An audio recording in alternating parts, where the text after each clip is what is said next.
Nós ainda estamos na nossa série Êxodos. Temos falado sobre os desertos, as faces do deserto. E hoje nós vamos falar do êxodo do Jordão para o deserto. O êxodo de Jesus, a saída de Jesus do Rio Jordão para ser tentado no deserto. Mateus capítulo 4, a partir do versículo 1, diz assim: Então Jesus foi levado pelo Espírito ao deserto para ser tentado pelo diabo. Depois de jejuar 40 dias e 40 noites, teve fome. O tentador aproximou-se dele e disse: Se és filho de Deus, manda que estas pedras se transformem em pães. Jesus respondeu: Está escrito, nem só de pão viverá o homem, mas de toda a palavra que procede da boca de Deus. Então o diabo o levou à cidade santa, colocou-o na parte mais alta do templo e lhe disse: Se és o filho de Deus, joga-te daqui para baixo, porque está escrito: Ele dará ordens aos seus anjos a seu respeito, e com as mãos eles o segurarão, para que você não tropecem em alguma pedra. Jesus lhe respondeu: Também está escrito: Não ponha à prova o Senhor, o seu Deus. Depois o diabo levou a um monte muito alto e mostrou todos os reinos do mundo e o seu esplendor. E lhe disse: Tudo isto te darei, se te prostrares e me adorares. Jesus lhe disse: Retire-se, Satanás, pois está escrito: Adore o Senhor seu Deus, e só a Ele preste culto. Então o diabo o deixou, e os anjos vieram e o serviram. Assista comigo esse vídeo. Him for the challenges to come.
If you are the Son of God,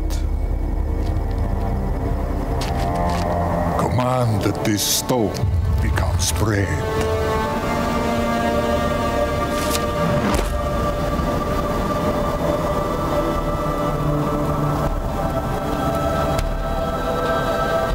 Man shall not live by bread alone, but on every word that comes from the mouth of God.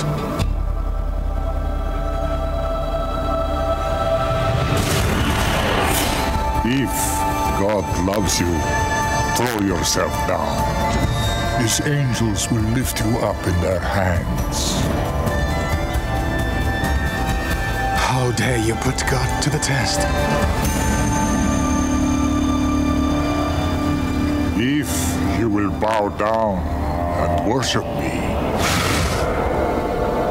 I will give you the whole world.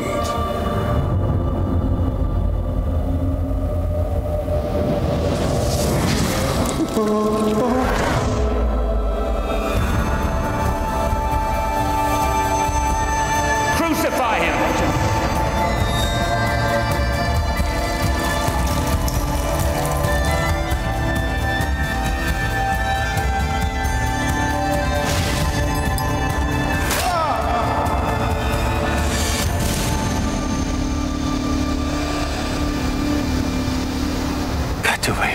me, Satan.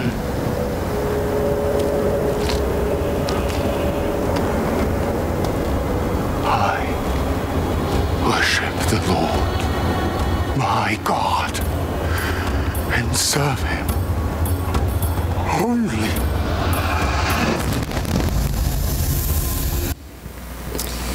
Bom, queridos, o deserto é um lugar não só de experiências boas, como a gente passou, experiências difíceis, mas o deserto também é um lugar de provas. Nós dissemos aqui também que o deserto é a escola de Deus, e que eu sei, na escola existem provas, avaliações, onde nós vamos medir o nosso desempenho. E um dos lugares melhores para Deus medir o nosso desempenho no nosso relacionamento, da nossa espiritualidade com Ele, sem dúvida nenhuma, é o deserto. E Jesus é o exemplo claro de como alguém pode ser provado em tudo, nos lugares mais difíceis, nos momentos mais difíceis da vida.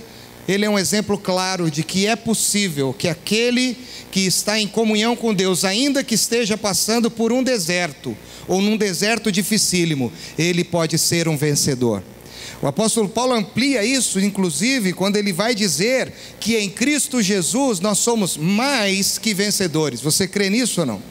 Então nós temos que crer, porque Jesus é o exemplo vivo da vitória sobre as tentativas de Satanás de querer nos derrubar. Eu quero falar um pouco sobre as estratagemas desse inimigo, para a gente poder estar atentos às formas que ele se apresenta diante de nós para nos derrubar. Você vai concordar comigo que existe um ser maligno que conspira contra as nossas vidas. Tem muita gente que quer o nosso bem, mas tem muita gente que não quer o nosso bem. E Deus nos ama, Deus quer o nosso bem. Essa semana eu fiquei com uma canção a semana inteira, lá em casa, comecei cantando, depois a Mabel começou a cantar também, a gente ficou com essa música a semana inteira, dizendo que Deus, Ele nos ama. E Ele nos amou de uma forma maravilhosa, e que Ele nos ama tanto, que Ele tem até ciúmes de nós. Isso é maravilhoso. Então, uma pessoa que se sente tão amada por Deus, a única atitude dela é se render a quem Ele é. Mas existe um ser que nos odeia. Tem um ser que quer nos ver na lona, no chão, com a boca no pó. Ele não nos ama. Ele diz que nos ama, mas Ele nos odeia, porque nós somos a imagem e semelhança de Deus, nós somos alvos do amor de Deus, e Ele tentou destruir um relacionamento de amizade entre nós e Deus, e Ele não conseguiu. Então Ele trabalha insistentemente para nos derrubar, nos provando, nos tentando, para medir a nossa comunhão e o nosso relacionamento com Deus. Você vai concordar comigo? Pode, acho que, mudar o PowerPoint aí, que aqui não está mudando, por gentileza. Que a nossa vida, a vida humana, é uma vida baseada em muitos testes. Desde quando a gente nasce, a gente está sendo testado. Eu me lembro que tinha uma coisa que eu não conhecia. E quando o Mateus, o meu primeiro filho, nasceu, eu fui descobrir, chamado APGAR, que é uma avaliação clínica de que quando a criança nasce ali, o médico e os enfermeiros, desde o momento do nascimento até a alta da criança da maternidade, eles avaliam. Então é o desempenho, como a criança se desenvolve, os seus primeiros movimentos, sinais e tudo mais. E eu me lembro que o Mateus saiu com 10 de APGAR, né? E aí isso dá um orgulho para o pai, né? Isso é muito bom. Mas eu também já vi pais que tiveram os seus filhos em hospitais, assim como o meu filho nasceu, e essas crianças ficaram debilitadas, enfermas, com dificuldades, e foram parar numa UTI, ficaram dentro do quarto de hospital por alguns dias. E aqueles pais ficam olhando os seus filhos muitas vezes e ficam tristes, pensando: puxa, meu filho não saiu igual aquele outro, ele ficou aqui, está aqui tendo que se recuperar, tendo que melhorar, para que ele possa receber alta. Quando ele estiver em condições, apto, provado em algumas coisas, ele vai sair daqui e vai para casa. Então, desde o nosso nascimento, a gente é testado. A gente é testado na beleza, né? Quando nasce a criancinha, tem muita gente que mente até, né, irmãos? Vamos falar a verdade, né? A criancinha, ela tem aquela cara de joelho, não tem cara de nada, está inchadinha. Você fala: ai, que belezinha, que coisa mais linda. E a gente tenta querer dizer que um filho é mais bonito que o outro, que parece com a mãe, aí o pai quer que o filho pareça mais com ele, a mãe quer que pareça mais com ela, e assim por diante. E desde pequeno a gente vai sendo avaliado, né? Vai sendo avaliado. A vida é uma avaliação constante. Todos nós lidamos com os testes da vida todos os dias. Deus está nos testando, mas Ele nos testa para nos aprovar. E eu disse isso aqui, que Deus só prova aquele a quem Ele quer aprovar. Mas o inimigo prova aquele a quem Ele quer reprovar. E ele quer acusar diante de Deus. Está vendo esse teu filho aí, ó? Diz que te ama, né? Que te serve. Olha aí, ó, a situação dele aí, ó. Te desobedeceu, pecou, falou mal dos outros, mente, olha lá, desonesto. Aí, ó, tá vendo? Você fala que ama ele, mas olha aí a situação. Tá vendo? Passou na minha peneira, tá aqui, tudo tabulado aqui, ó. Pode pegar. Então o inimigo nos prova para nos reprovar, e Deus nos prova para nos aprovar. A tentação não é uma coisa que nós devemos estimular na nossa vida, porque isso vai acontecer naturalmente. Mas a tentação é algo que a gente pode sempre esperar. Nós não podemos estimular, mas nós temos que estar sempre preparados, porque hora a hora ela vai aparecer. A tentação aparece na nossa vida em vários momentos. Quando você olha para o deserto, e a gente já estudou muitas mensagens aqui falando sobre o deserto, nós aprendemos as muitas faces do deserto. No deserto você vê a glória de Deus, no deserto você tem a presença, a companhia esplendorosa de Deus sobre a nossa vida, mas no deserto também a gente é provado em fé, a gente é provado na nossa carne, nas nossas vidas, nós somos provados o tempo todo. O deserto tem muitas faces, o deserto nos ensina muitas coisas, como uma escola completa, desde o maternal até o curso de especialização que você pode fazer na Universidade de Deus. É dentro desse ambiente que Deus quer nos ensinar. O deserto, ele é o jardim da infância, e o deserto também é o curso da maior especialização do cristão, e Jesus nos deixa isso muito claro quando ele bota Satanás para correr, citando a palavra de Deus, estando firme na presença de Deus. Então o deserto na nossa vida pode servir para muitas coisas. Pode nos levantar, pode nos derrubar, pode nos alegrar, pode nos entristecer, pode nos estimular, pode nos desestimular, pode nos aprovar e pode também nos reprovar. E Jesus, nesse texto, é muito interessante você olhar comigo aí com a sua Bíblia aberta, ele está vindo de um momento muito especial, ele está indo num êxodo, e é um êxodo provocado pelo próprio Deus, assim como o êxodo lá de Êxodo, que Deus chama o povo para sair do Egito. Jesus está no Jordão, no capítulo de número 3, Jesus está ali e Deus está testificando quem Ele é.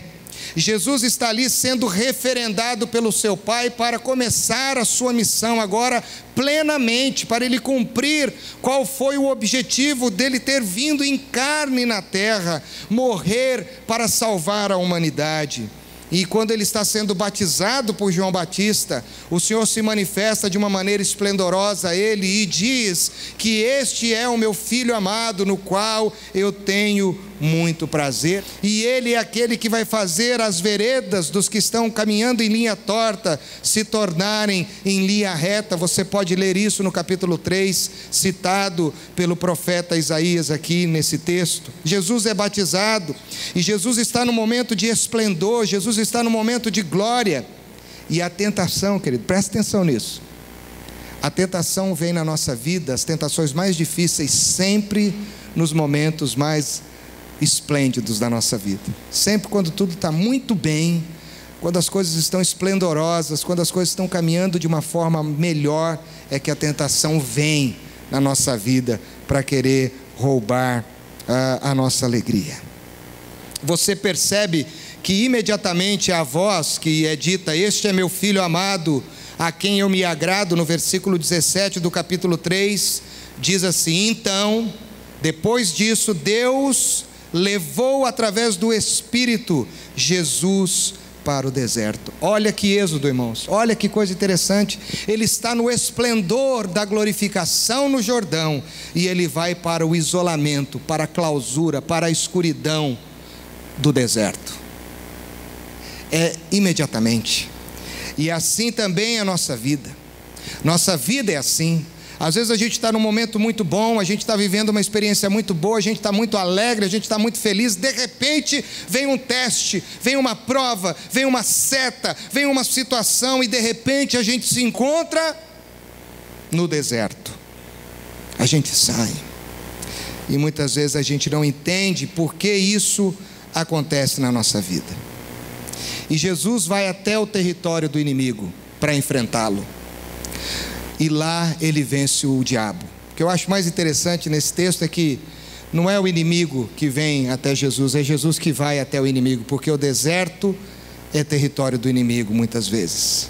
É ali que o inimigo está preparando um esquema, está construindo toda uma estratégia para tentar Jesus. Desde o momento que o Espírito o levou até ao deserto, o inimigo estava ali arquitetando, quem sabe nesses 40 dias, nesse tempo que Jesus estava ali, buscando a Deus, mas também se debilitando humanamente, falando para tentar derrubá-lo. É no território do inimigo que Jesus vence. E nós só podemos vencer o inimigo aqui na terra, no território dele, porque a Bíblia diz que o mundo jaz no maligno. E para ele é muito mais vergonhoso ser derrotado dentro da sua própria casa, ser derrotado dentro do seu próprio território. E Jesus nos ensina como vencer. Mas tem algumas estratégias desse inimigo. Eu queria que você mudasse a tela para mim aí, por gentileza. Irmãos, fiquem perto aí, pode mudar, já falei sobre isso, muda de novo. Que são as estratagemas dele de querer nos derrubar. O inimigo é um ser astuto, é um ser ousado, é um ser insistente, e ele trabalha com a dúvida. O diabo não mede esforço para nos derrubar. O diabo não tem vergonha de te tentar em nada. Ele tenta você descaradamente, tá certo? Descaradamente. É numa hora que você não imagina. É numa hora que muitas vezes você está orando, você está ali diante de Deus, você está lendo a Bíblia, você está na sua casa, num momento de paz, e descaradamente ele gera uma situação para te derrubar.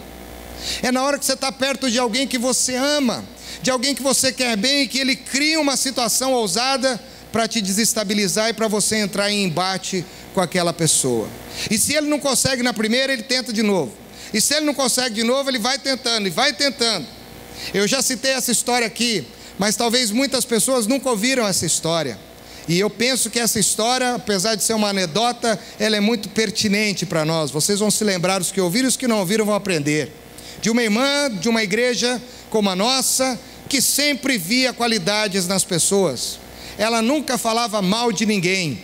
Ela nunca abriu a boca para murmurar sobre ninguém. Ela sempre olhava a pessoa, apesar de todas as deficiências daquela pessoa, ela sempre achava um ponto positivo naquela pessoa. E os próprios membros da comunidade olhavam para aquela irmã como uma hipócrita. Como pode uma pessoa não falar mal de ninguém? Isso é uma coerência, né? Como pode alguém não ressaltar um ponto negativo? Essa pessoa sempre está falando algo bom. E aí foram reclamar para o pastor. O pastor falou: realmente, essa irmã é hipócrita. Nós vamos pegá-la, vamos dar um teste para essa irmã. E um dia o pastor estava pregando e tal, no meio do culto, falou: irmã, você é uma pessoa que sempre encontra um ponto positivo em alguém. Hoje eu quero que a senhora fale do diabo. Aí a igreja deu aquela parada, né? Todo mundo olhou para a irmã e falou: pois é, hein, pastor? Boa sua pergunta, hein? Muito interessante. Sujeitinho trabalhador, hein? Trabalhador. Trabalha ou não? Muito. Ele insiste, ele arquiteta situações, estratégias para querer nos derrubar. E ele trabalha com a nossa fé, queridos. A grande questão do diabo é trabalhar com o seu pilar central no seu relacionamento com Deus, a fé. Porque a fé é o firme fundamento. Sem fé é impossível agradar a Deus. Sem fé eu não posso crer em Jesus. Sem fé eu não posso tomar desse pão e desse cálice. Sem fé eu não posso esperar a glória, porque eu não tenho esperança. E o inimigo quer colocar em xeque a minha e a sua esperança. O inimigo não se afasta de nós pelo fato de nós sermos filhos de Deus ou pelo fato de a gente ser uma pessoa consagrada. Você diz assim: agora eu vou orar mais, o inimigo nem vai aparecer na minha casa, vai dar volta no quarteirão, mas não vai pintar. Aí que ele aparece. E ele vem para colocar em dúvida tudo aquilo que você está tentando construir com Deus. Vale a pena você estar orando tanto assim? Vale a pena você estar buscando a Deus? Vale a pena você estar sendo fiel a Deus? Vale a pena você estar sendo fiel com a sua esposa, com o seu marido? Vale a pena, e ele vai te testando. Ele vai colocando dúvidas na sua experiência com Deus. Olha aí como é que está a sua situação, olha aí como você está vivendo, olha aí a tua história, olha aí quanta luta que você está passando. E se você e eu dermos uma brecha e dissemos: pois é verdade, se você disser isso, você já duvidou. E se você duvidou, você já se tornou presa fácil para ser engolido por esse inimigo. O inimigo, ele não vai fugir de você por você se consagrar. Ele vai querer te testar. Tem pessoas que acham que se consagram e aí Deus não vai permitir que o inimigo se aproxime. Jesus estava consagradíssimo, Jesus estava assim no azeite de primeira do Espírito, estava nos 40 dias orando na presença de Deus, dependendo somente do Senhor, não comendo, não dependendo das suas forças, mas o inimigo não deixou de ir tentá-lo. E é nesses momentos onde a gente quer mais se consagrar a Deus, onde a gente quer mais buscar a Deus, onde a gente quer mais agir corretamente diante de Deus, que Ele se apresenta diante de nós para nos provarmos. É isso que acontece com você ou não? Você sai da igreja, você sai desafiado pela palavra, você fala: olha, agora eu vou mudar, hein? Vou agir diferente, vou fazer uma coisa assim, tal. De repente vem uma prova, um teste. E aí você vai ver se você está preparado ou não. Alguém disse que enquanto nós estivermos sujeitos ao pecado, nesta carne, por mais que nós estejamos consagrados, por mais que o Cristo já tenha nos salvo, isso não interfere na nossa identidade de salvos, nós estamos também sujeitos à tentação. Então o inimigo ele é perspicaz, ele trabalha para nos derrubar. Pode mudar a tela, por gentileza. E qual é o processo da tentação? Pode clicar de novo aí. Levar em conta apenas as nossas necessidades imediatas, duvidar da bondade do Pai e a busca do poder em uma outra fonte. Queridos, o inimigo nos tenta com coisas pertinentes. O inimigo não vem nos tentar com coisas absurdas, ele nos tenta com coisas procedentes. Ele aparece diante de nós com coisas pertinentes. Dizer: se tu és o Filho de Deus, Jesus é o Filho de Deus ou não é? Jesus tinha poder para fazer tudo aquilo que ele falou ou não? Tinha ou não tinha? Jesus podia fazer assim? Acordaram agora, hein, irmãos? Fazer assim, ó, sai! O bicho faz. Podia ou não? Podia aniquilar Satanás ali naquela hora. Ele tentou Jesus com coisas pertinentes, com coisas oportunas. Está com fome, 40 dias sem comer? Olha um pãozinho aqui para você. Está se sentindo sozinho? Manda os anjos vir fazer companhia para você. Você está fraco, ninguém está te olhando ainda como Deus, você vai passar por uma via dolorosa, você vai ser crucificado, você não é o Messias que os judeus estão esperando, vamos botar você num trono, vamos te colocar no auge, vamos lá. Coisas pertinentes. O inimigo só nos tenta com coisas pertinentes, a gente só cai nas coisas pertinentes. Jesus estava com fome, Jesus estava com o estômago vazio, e eu achei interessante o vídeo porque mostra a fraqueza física dele, e ele aparece na hora que nós temos uma necessidade, ele aparece na hora que nós estamos mais fragilizados, e aí ele se apresenta, ou ele apresenta para nós algo que parece útil, que parece necessário naquele momento. E aí você tem uma grande tentação de colocar em dúvida: puxa, isso aqui é útil mesmo, isso aqui é importante, eu preciso comer. É verdade, meu pai viu que eu estou aqui 40 dias, não me trouxe nenhum manazinho do céu. Aquele povo murmurador do deserto mandou maná, mandou codorniz, mandou frango assado, mandou tudo, e eu estou aqui. Não, é verdade, acho que o pai está meio ocupado com outras coisas, esqueceu de mim. Ele estava com o estômago vazio.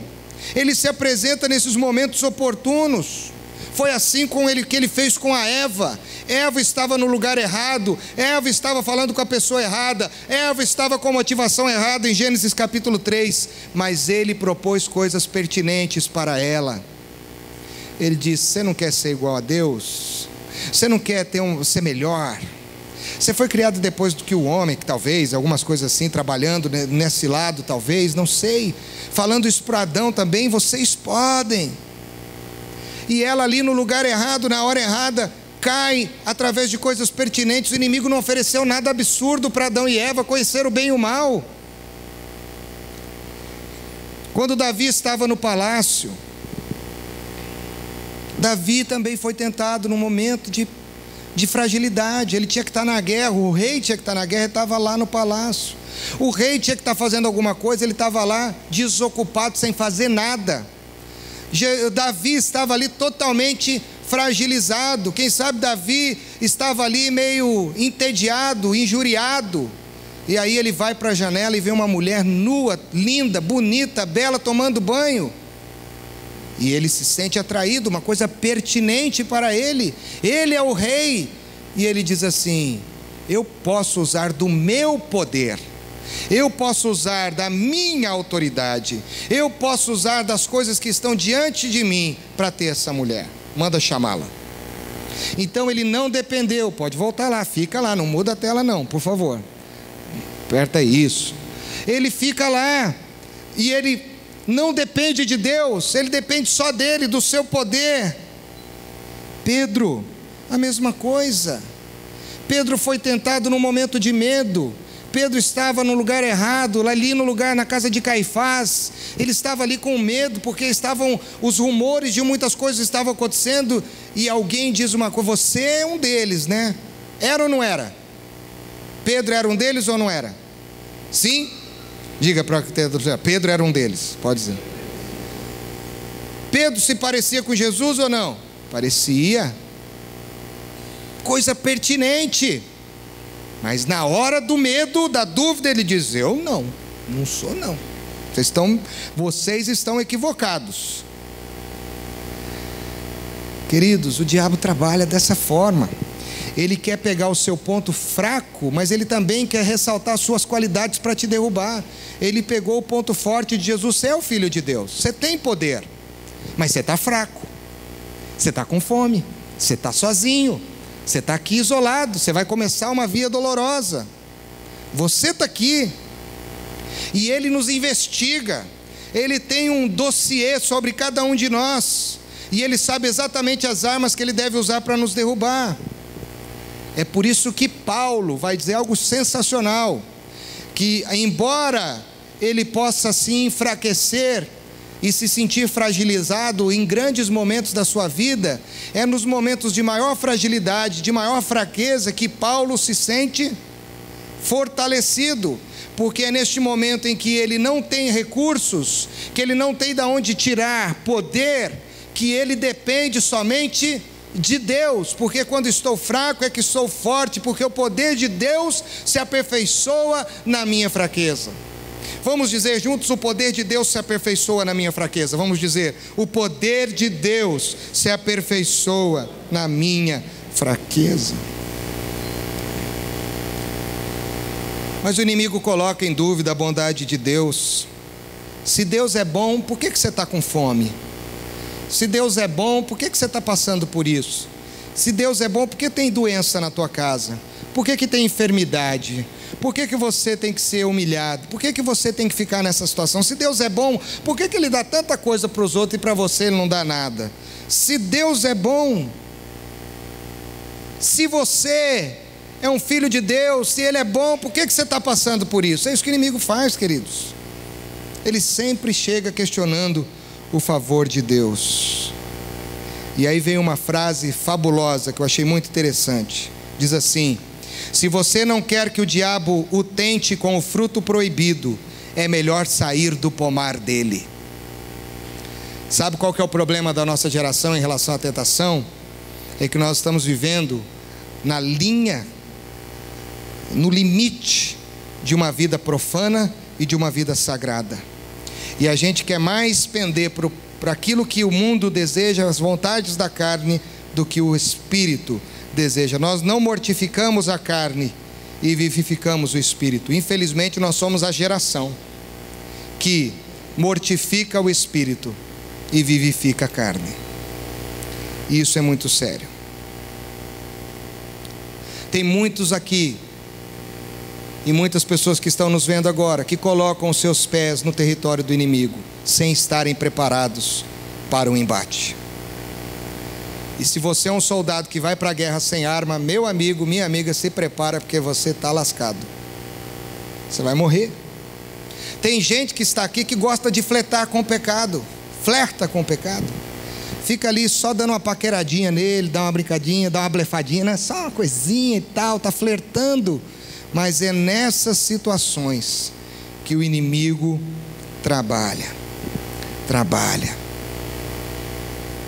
Ele quer trabalhar, querido, para que você rompa com a dependência de Deus. Versículos 3 e 6 falam sobre isso. Se você é filho de Deus, manda, versículo 3. Versículo 6, se você é filho de Deus, dá ordens aos anjos.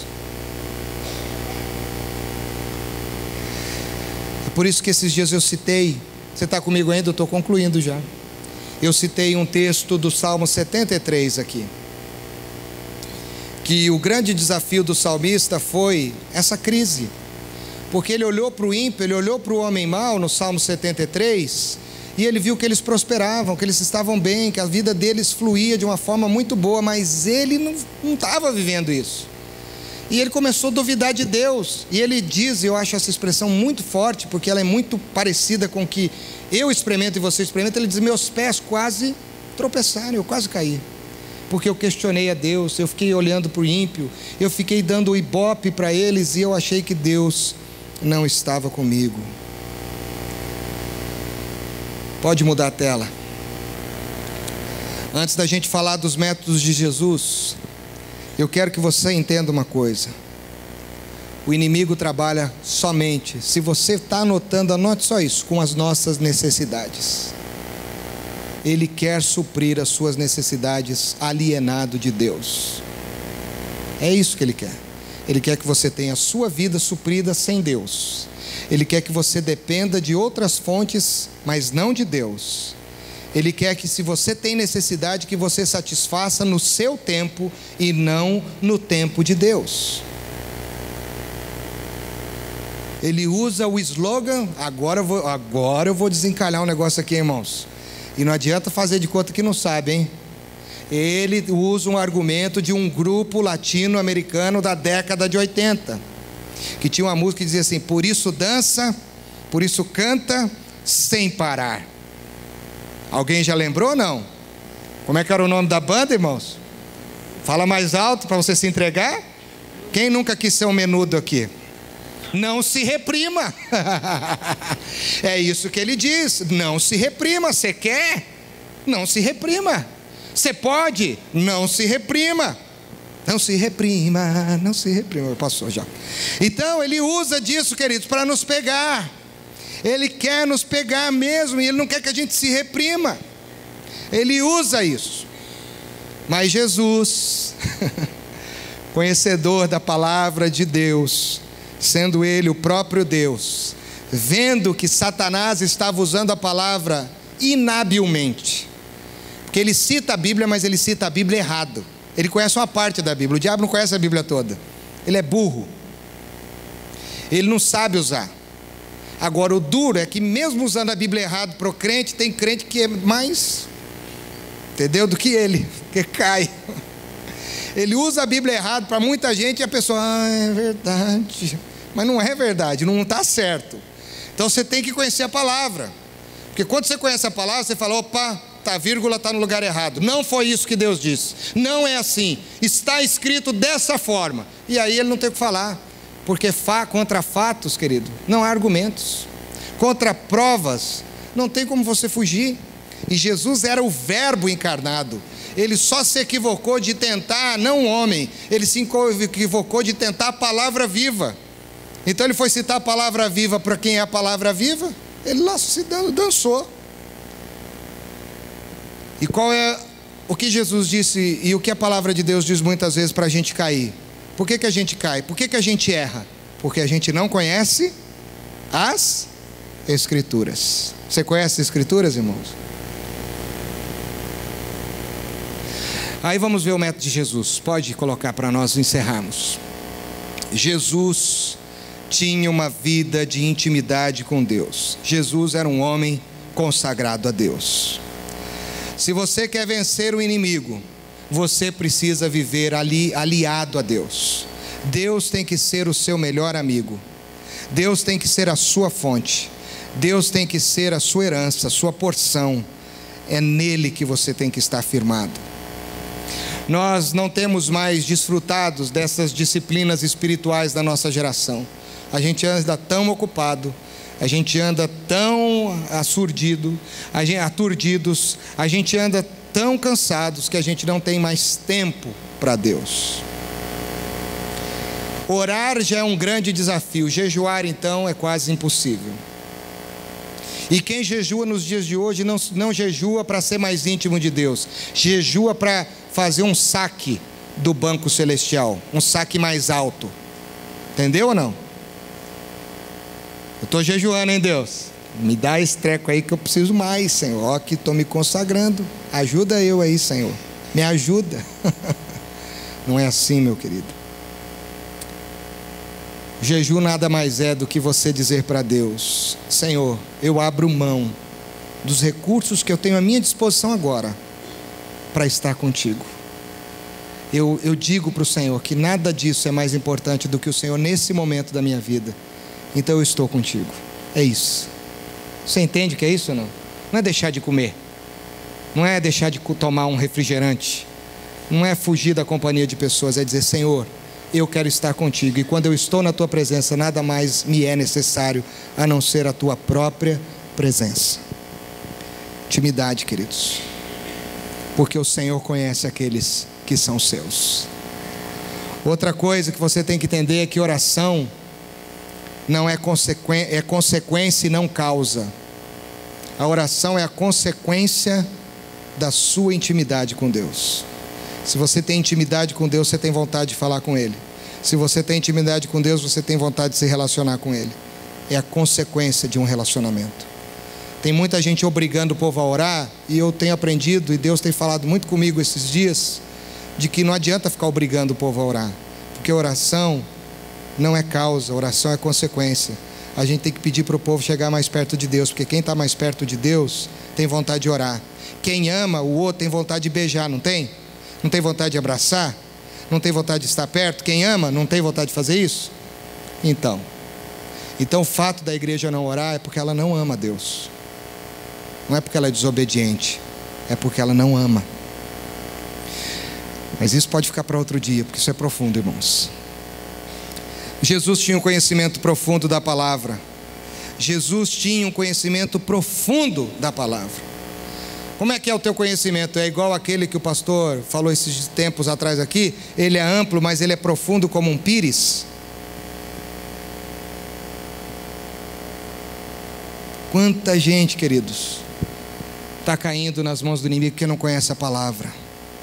Quanta gente cai nas mãos do inimigo porque tem medo dele, não teme a Deus.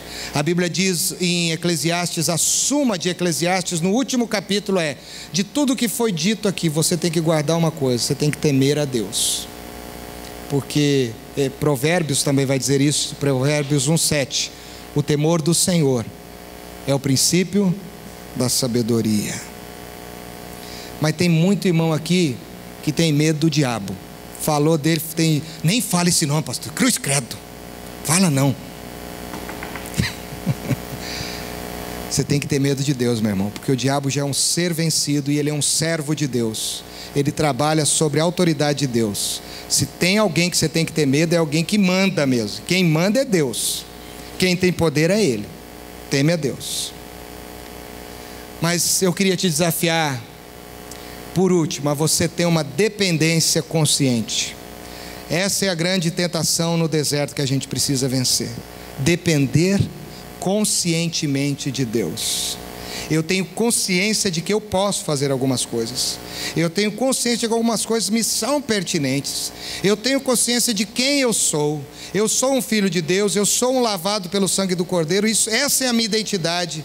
Mas eu dependo de Deus. Em tudo eu dependo de Deus. Estou aqui pregando, não é porque eu estudei, é porque eu dependo de Deus. Você está aqui hoje, não é porque você veio aqui com o seu carro, com a roupa que você tem, com a sua saúde. Você está aqui porque você depende de Deus.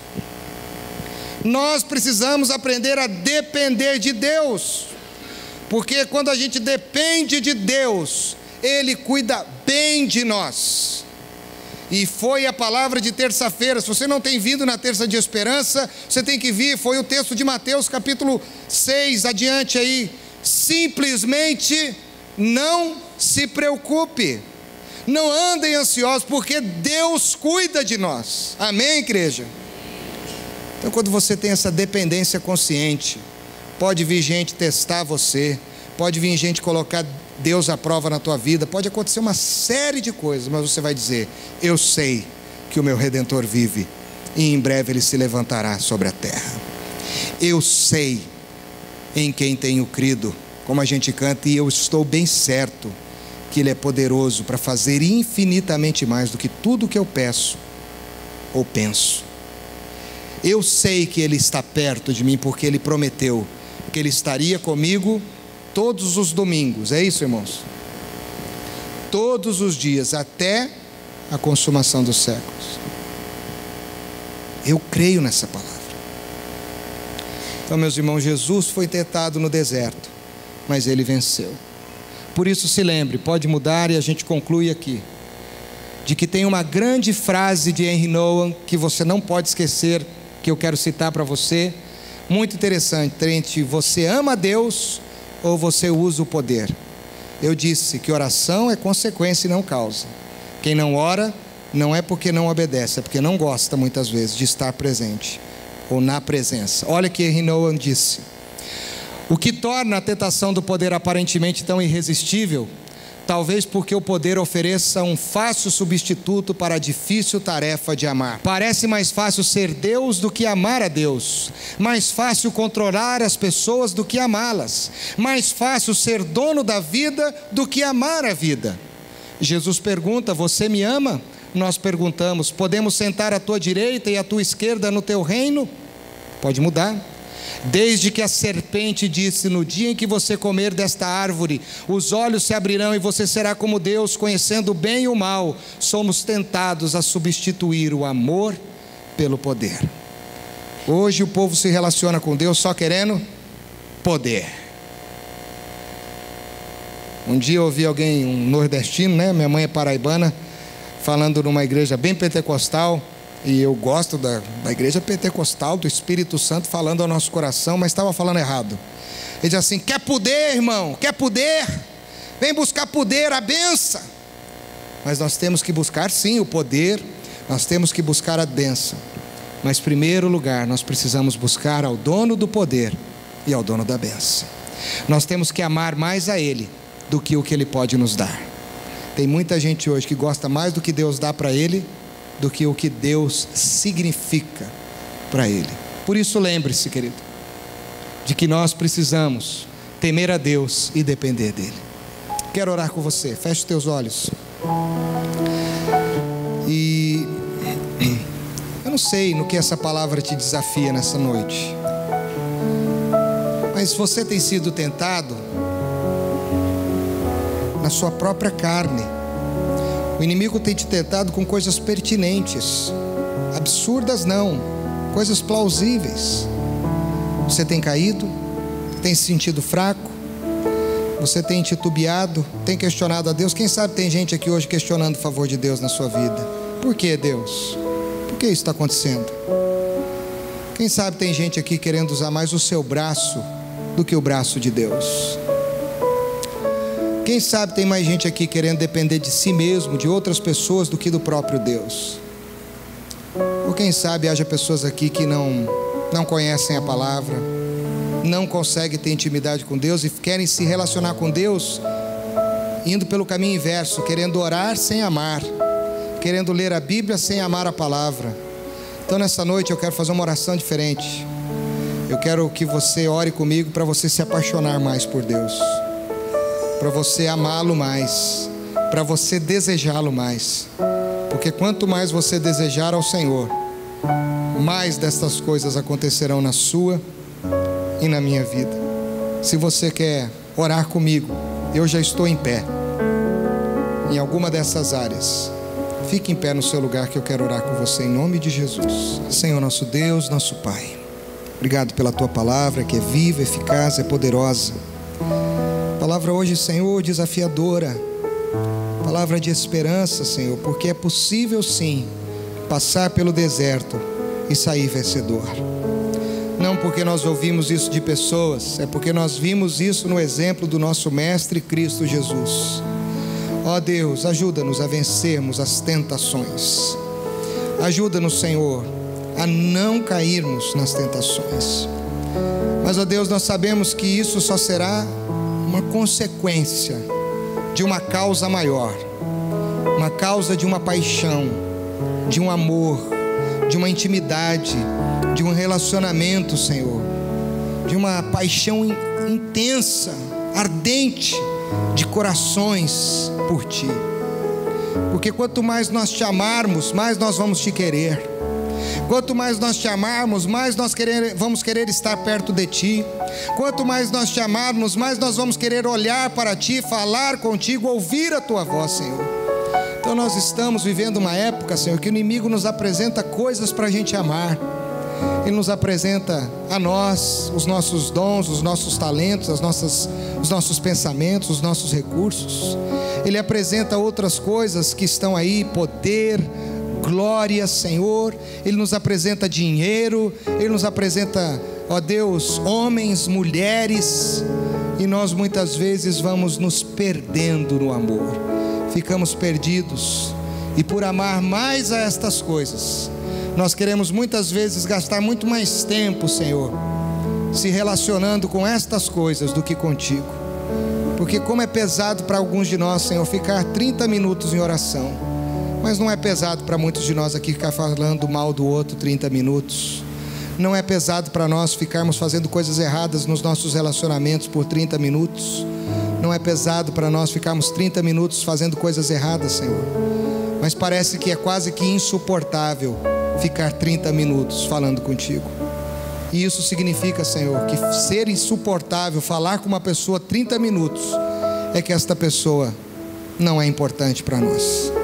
Então, Pai, acende a chama, acende uma paixão, esta mesma paixão que o Teu Filho Jesus nos ensinou a ter por Ti, e nele nós Te pedimos a vitória, e é no nome dele que nós oramos agradecidos, amém. Que o amor de Deus Pai, a comunhão do Espírito Santo, a graça do Senhor Jesus Cristo esteja sobre cada um de nós, hoje e para todo sempre, amém e amém.